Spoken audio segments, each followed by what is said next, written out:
खानापूर आटपाडी हा 288 विधानसभा मतदारसंघ दोन भागात विभागला गेल्याचं दिसून येतं। यात भौगोलिक आणि राजकीय अशा दोन्ही समीकरणामुळे विधानसभा निवडणुकीचं वारं हे दोन तालुक्याच्या मतदारांवरती अवलंबून असलेलं आपल्याला पाहायला मिळतं।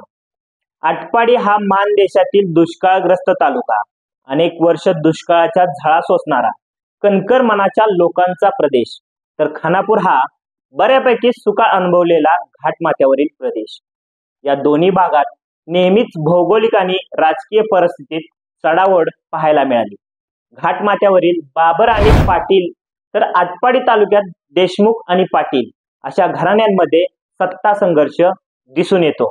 पर्यायाने या सत्ता संघर्षात अनेकदा छुप्या वाटाघाटी झाल्याची चर्चा राजकीय वर्तुळात नेहमीच रंगलेली दिसते। यामुळे की काय 1995चा अपवाद वगळता आटपाडी तालुक्याचा एकदाही आमदार झालेला नाही। घाटमाथ्यावरील बाबर आणि पाटील घराण्यामधील सत्ता संघर्षात मतदारसंघाने आलटून पालटून दोन्ही घराण्याकडे सत्ता दिली। यात आटपाडी तालुक्यातील राजकीय नेत्यांचा मोठा वाटा राहिला आहे। परिणामी घाटमाथ्यावरील दोन्ही आमदारांकडून दुष्काळग्रस्त आटपाडी तालुक्याला पुरेसा निधी मिळाला नाही। तालुक्यात असलेल्या खरसुंडी देवस्थानासह अनेक देवस्थानांचा जीर्णोद्धार व विकास झालेला नसून तालुक्यातील औद्योगिक विकास क्षेत्राचा म्हणजेच MIDCचा प्रश्न प्रलंबित आहे। त्यामुळे घाटमाथ्यावरील नेतृत्वाकडून आटपाडीकडे दुर्लक्ष होत असल्याची तक्रार मतदाराकडून नेहमीच पाहायला मिळते। या संपूर्ण राजकीय वातावरणात चार घराण्यांच्या सत्ता संघर्षात 2009 पासून युवा नेतृत्व म्हणून गोपीचंद पडळकर यांनी एंट्री घेतली। बहुजन समाजाला डोळ्यासमोर ठेवून यांच्यावर ओढवणाऱ्या संकटांचा सामना करायला गोपीचंद पडळकर नेहमीच तत्पर राहिले। त्यातूनच त्यांनी विधानसभा व लोकसभा लढायला सुरुवात केली। तब्बल 10 वर्षाच्या सत्ता संघर्षानंतर त्यांना भाजपकडून विधान परिषद मिळाली।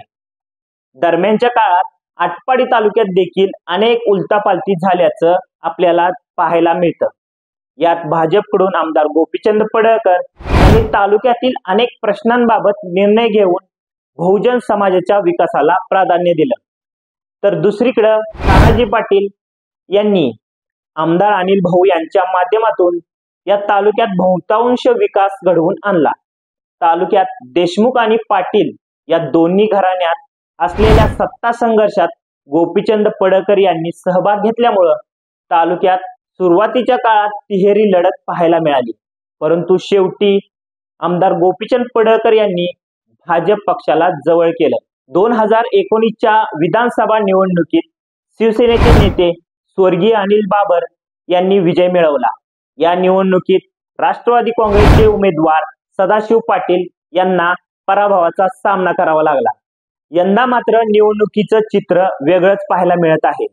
या निवडणुकीत आमदार गोपीचंद पडळकर यांचे बंधू माजी समाज कल्याण सभापती ब्रह्मानंद पडळकर यांनी इंटरेस्ट घेतल्यामुळं या खेळात तिरंगी झाल्यास वेगळं चित्र पाहायला मिळेल। नुकत्याच पार पडलेल्या लोकसभा निवडणुकीत अपक्ष उभे राहिलेले विशाल पाटील यांना जनतेने दिलेल्या भरघोस मतामुळे जिल्हा पातळीवर त्यांना उच्चक निर्माण झाला आहे। परिणामी बाबर गटाकडून त्यांना या निवडणुकीत पाठिंबा दिला गेला नाही अशा चर्चा झाल्या। याचा देखील येणाऱ्या विधानसभा निवडणुकीत परिणाम दिसून येईल। महाराष्ट्रातील महाविकास आघाडी व महायुतीच्या जागा वाटप आणि त्या निमित्तानं खानापूर आटपाडी मतदारसंघात आमदार स्वर्गीय अनिल भाऊ यांचे सुपुत्र सुहास बाबर, तर माजी आमदार सदाशिव पाटील यांचे सुपुत्र वैभव पाटील हे देखील इच्छुक आहेत। यावेळी देखील घाटमाथ्यावरील या दोन्ही घराण्यांना विधानसभा निवडणुकीचं वेध लागले। आता मात्र महायुतीत कोणाला जागा मिळणार हे पाहणं औत्सुक्याचं ठरेल। जर महायुतीत पाटील गटाला जागा सुटली नाही तर ते बंड करतील अशा चर्चा देखील राजकीय वर्तुळात ऐकायला मिळते। आटपाडी तालुक्याच्या अनुषंगाने बाबर गटाचे तानाजी पाटील यांचा देखील आटपाडी तालुक्यातील अनेक भागात चांगला वचक आहे। विधानसभा निवडणुकीत बाबर गटाला याचा फायदा होईल। आमदार गोपीचंद पडळकर यांच्या माध्यमातून व माजी समाज कल्याण सभापती ब्रह्मानंद पडळकर यांनी गेल्या 5 वर्षात केलेल्या कामामुळे अनेक भागात त्यांच्या नावाचा देखील दुजोरा मिळतो आहे।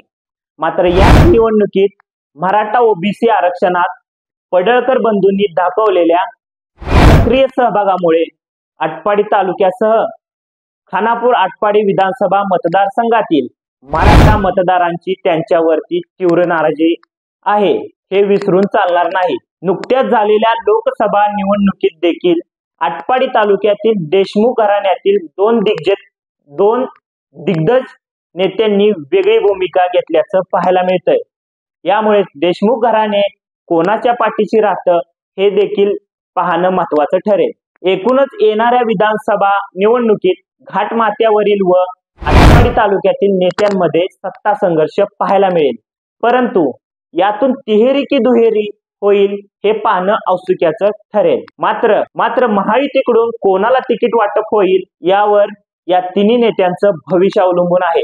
जर बाबर गटाला उमेदवारी मिळाल्याचं भाजप अर्थात पडळकर व राष्ट्रवादी अर्थात वैभव पाटील हे मदत करतील का, हा कळीचा मुद्दा ठरणार आहे। असं न झाल्यास माजी समाज कल्याण सभापती ब्रह्मानंद पडळकर व वैभव पाटील हे बंड करतील अशी शक्यता वर्तवण्यात येत आहे। जर बंड झाले नाही तर सदाशिव पाटील हे महाविकास आघाडीकडून लढण्याची शक्यता नाकारता येणार नाही।